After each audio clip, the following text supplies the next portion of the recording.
আজকে আমার ব্রেকফাস্ট আমি বানাচ্ছি স্যান্ডউইচ, ক্লাব স্যান্ডউইচ। শসা, টমেটো আর পেঁয়াজ, এর সাথে থাকবে ব্রেড,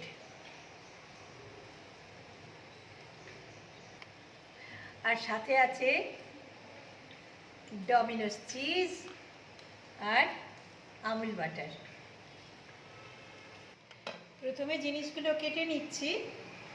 আমি চপিং বোর্ড আনিনি, তো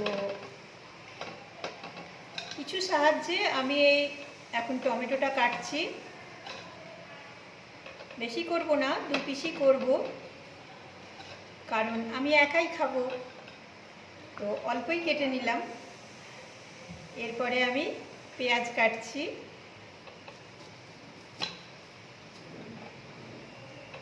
পেঁয়াজটাও আমি অল্প কাটবো, 2 রিং কাটলেই হয়ে যাবে।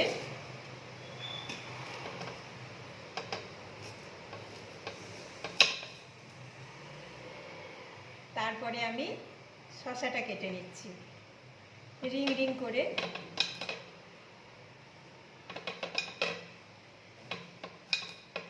এবার আমার সাজানোর পর্ব, সেটাও তোমাদের আমি দেখাবো। ব্রেডগুলো একটু ঠিক করে কেটে নিচ্ছি সাইডগুলো, তা না হলে স্যান্ডউইচটা খেতে ভালো লাগবে না। চারপাশে যে এই ব্রাউন কালারগুলো আটকানো থাকে, তো সেটার জন্য ভালো লাগবে না। এই যে এইভাবে কেটে নিলাম। এইভাবে আমি 4টে ব্রেডকে কেটে নেব। এবার আমি ব্রেডগুলোকে মাখন দিয়ে মাখিয়ে নিচ্ছি। এইভাবে আমি 4 পিস ব্রেডকেই মাখন দিয়ে মাখিয়ে নেব। এরপরে এর মধ্যে শসা, টমেটো,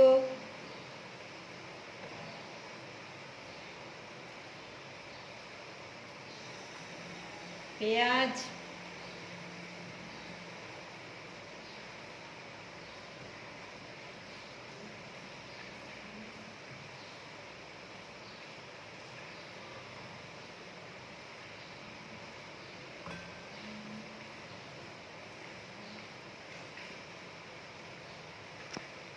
ওপর থেকে একটু নুন দিয়ে দিচ্ছি, তা না হলে সবজিগুলো টেস্ট লাগবে না। এটা হলো ক্লাব স্যান্ডউইচ, সেই জন্যে আলাদা আলাদাভাবে চিজ দিতে লাগবে না। আমি একটা ব্রেডের মধ্যেই চিজটা দিয়ে দিচ্ছি। এই চিজটা আস্তে আস্তে আমি ঢাকা দিয়ে দেবো, মেল্ট হবে আর সুন্দরভাবে একটা পরত তৈরি হবে। দিয়ে দিলাম আমি কিছুটা চিজ একটা ব্রেডের মধ্যে। গ্যাসটা জ্বালিয়ে দিলাম, আর একটা সসপ্যান বসিয়ে দিলাম। এর মধ্যে কিচ্ছু দেওয়ার দরকার নেই। এই পুরো ক্লাব স্যান্ডউইচটা তোমরা দেখতেই পাচ্ছ। এটা আমি প্রথমে কেটে নেব।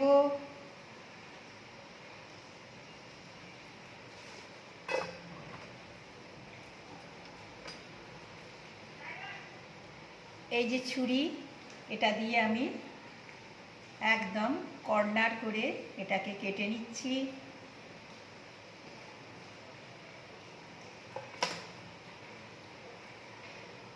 এই যে হয়ে গেল আমার কাটা। এবার আমি এটা সসপ্যানের মধ্যে রেখে দিলাম, তোমরা দেখতেই পাচ্ছ। এবার এটাকে আমি চিজটা গলার জন্য আমি একটা কন্টেনার দিয়ে ঢাকা দিয়ে দিলাম। আস্তে আস্তে মেল্ট হবে।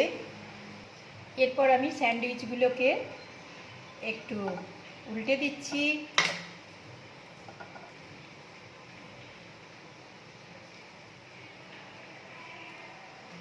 আবার 1 রাউন্ড ঢাকা দিয়ে দিলাম।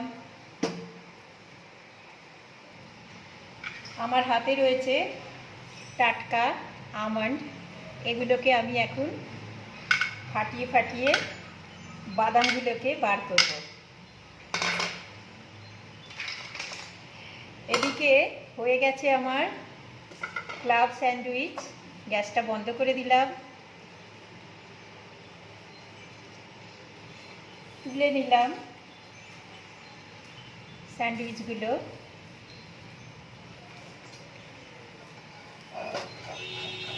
কিছুটা আটকে গেছে নিচে, কারণ এর মধ্যে কোনো তেল বা ঘি নেই।